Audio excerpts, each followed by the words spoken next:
So today I'm going to be installing the new Garmin 1222 GPS map, as well as the previous, they've already got the Helix 9. I'm going to put this on a stack mount from Boat Technologies. I'm going to run new power from the batteries to these graphs, as well as what's at the console, which is another Helix 9. It is very key to have the correct power for these products, for them to perform the way they're designed. So I'm going to try and walk you through that, and hopefully it'll help you with your install. Alright, so to start the process, you want to first remove the battery, disconnect the battery at least. If not, remove it out of the boat. We've removed it for access purposes.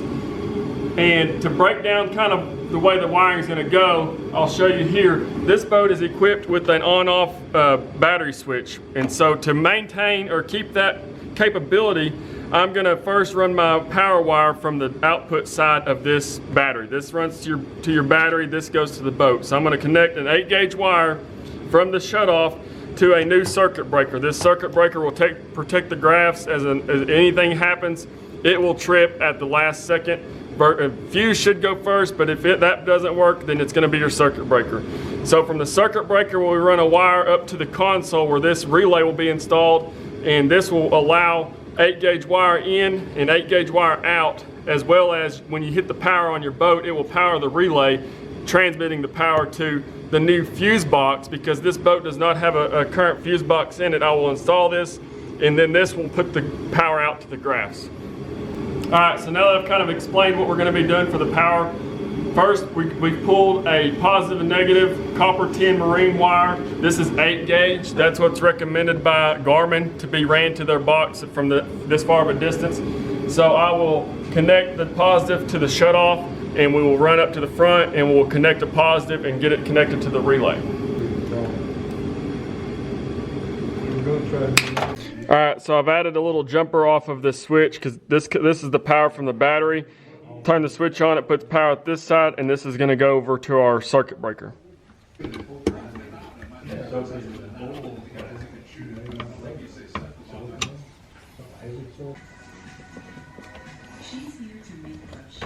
So Matt, you're saying we got to run wire again from here up toward the front? From your console. We need to be working on that? So here we're running the wires to the console. We come out at the gear shifter first, because that was a good stopping point, and then we're coming under the console. So one thing that I've learned is real important on boat is using a screwdriver versus the impact on spots like this, because you can strip the fiberglass out very quickly, and it just makes a major headache to find a way to replace that. So now we're going to find a place to mount the relay. What we need to do is bring the power from the battery to the side of the relay, and then we'll have a jumper that comes from the other side of the relay to the fuse box, and this is where your positive and negative from your power switch will kick in, and all that does is tell the relay, hey, there's power, and it relays the power from the bigger wire so that your graphs see the appropriate power. So the fuse box is going to be tucked under the console, and what I'm doing here is the negative from the battery will go straight to the bus bar of negatives on this fuse box, and then I'll be coming from the relay to the top up here to distribute the power through the fuses. Alright, so as you can see, I'm under the dash here. It's kind of cramped, but I've got the relay mounted here, and that is receiving power from the power switch of the boat that will then transfer the 8-gauge wire ran from the battery right here. It goes into the relay, comes out, and comes over into the top of the fuse block here. And in the fuse block, I've got the front Helix 9. I've got the Garmin 1222 in the front. I've got the Garmin GLS 10 box wired in.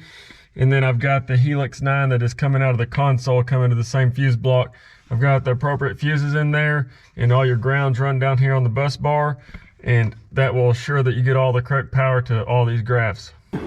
So in this particular boat, I'm going to mount the GLS 10 box in this the port side, the starboard side rod locker, and we'll put it down here on the bottom. And this is the factory cable, and I'm going to, get it right where it's going to be, and then I'll pull the extra and trim that and connect it to the fuse box in the back. And then my transducer, the same thing. I'll run the cable around and kind of get it laid out so that I know for sure that it's going to work right there. Alright, so while we're trying to run the transducer and get the preliminary path of the wiring, we've taken the covers off of the front of this boat, and we're trying to figure out how we're gonna, we're gonna have to oversize this hole because the new live wire or live scope wire is substantially bigger than this, and we're going to run it over to the side, and we've just kind of gotten everything opened up so we can see what's going on.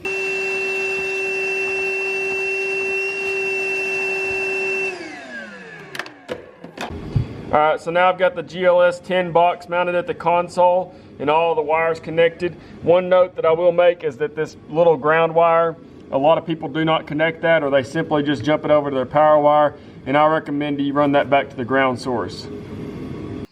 All right, so we've got the power wires. These are 12 gauge that I ran from the fuse block under the dash. Each graph will get its own set of 12 gauge. That ensures absolutely almost no voltage drop there.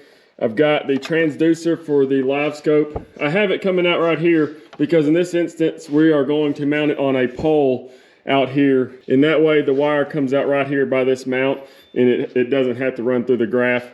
And so the last thing we got to do is put the graphs on the Bass Boat Technologies mount, and it's already pre-made to fit perfectly in this boat.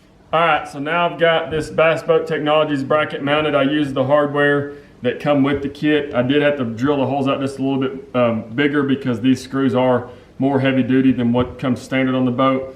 So now all that's left to do is to mount the graphs on here, and you can loosen these 4 bolts here to get you the proper angle that you want, whatever's most comfortable. So we're gonna get this wrapped up. All right, so we've got everything finished up here. Everything powered up as it should, luckily. And one thing that I will make note of is the Bass Boat Technology mounts.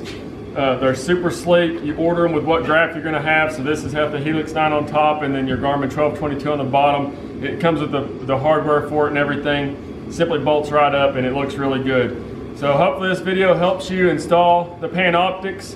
It's a long process, but you got to do it properly, and you can get the right power to these units. And as you can see here, this one's getting the proper power. So that's it for this, and we'll see you for the next time.